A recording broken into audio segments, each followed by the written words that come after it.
Cabinet मंत्री प्रेमचंद अग्रवाल के इस्तीफे पर हल्द्वानी विधायक सुमित हृदयेश ने भी अपनी प्रतिक्रिया दी।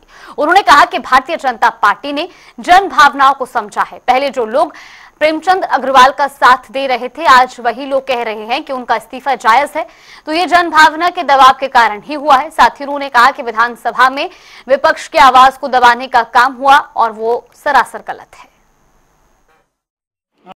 नहीं, ये इस्तीफा देखिए, जन भावना को भारतीय जनता पार्टी की सरकार ने समझा और मैं तो यही कहूंगा, अब तो सबके मुंह ही बदल गए। पहले जो लोग उनका साथ सहयोग दे रहे थे, अब वही लोग कह रहे हैं कि ठीक हुआ, इस्तीफा हो गया।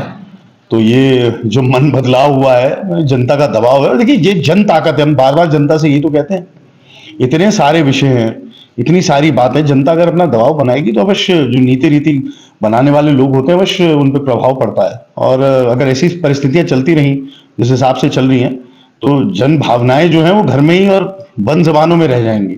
ये आक्रोश जब सड़कों पे आता है, चौराहों पे आता है, और देखिए जो पूरा प्रकरण हुआ, इस पर बार बार मैं भी कई बार अपनी बात बोल चुका हूं, वो लग ही रहा था विधानसभा में जिस उग्र तरीके से व्यवहार हो रहा था, वो लग ही रहा था कि विपक्ष की आवाज दबाने का पूरा प्रयास करा जा रहा है और विशेषतम जो नए सदस्य हैं उनकी आवाज को दबाने का प्रयास करा जा रहा है। और उसी आक्रोश में, आवेश में, और मदन बिष्ट जी के साथ जो प्रकरण हुआ जिसमें उन्होंने जबरदस्ती, अरे भाई अधिकार है विपक्ष का बेल में आने का।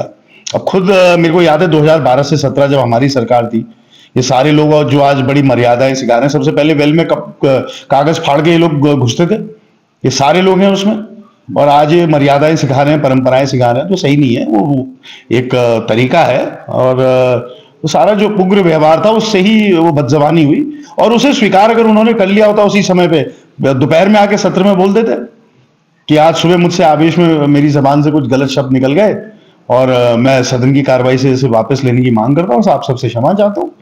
तो क्या हम लोग इतनी सहृदयता नहीं है लोगों में?